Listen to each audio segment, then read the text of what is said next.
ఈరోజు పెసరపప్పు మెంతికూర వండుతున్నాను. ఇది 200 గ్రాములు ఉంటుంది. పప్పు వేపేసాను. పప్పు వేపు వండుకుంటేనే బాగుంటుంది. దీన్ని కడిగి స్టవ్ మీద పెడతాను. కుక్కర్లో వండుకుంటే బాగా రాదు, పొడిపప్పు కింద రావాలి.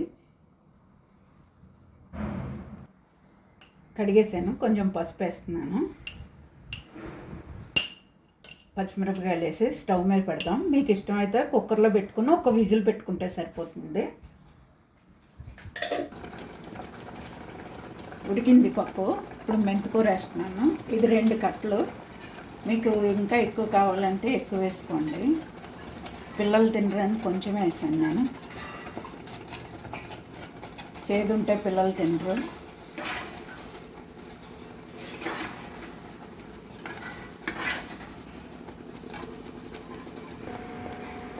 పప్పు రెడీ అయిపోయింది. తాలింపు పెడతాను. పప్పు తాలింపు పెడుతున్నాను.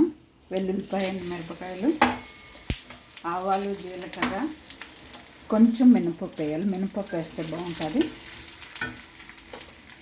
పసుపు, ఇంగువ మీ ఇష్టమైతే వేసుకోండి. ఇంగువ ఉంటేనే బాగుంటుంది. ఉప్పు,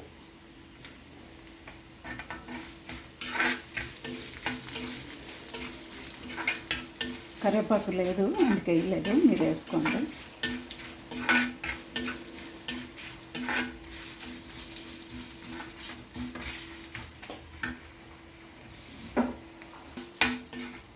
పోపు వేగిపోయింది.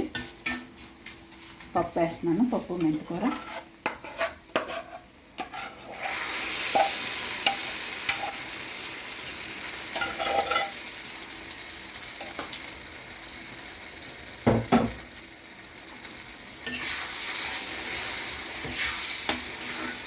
నూనెలో మగ్గాలి, మగ్గితేనే బాగుంటుంది ఇది.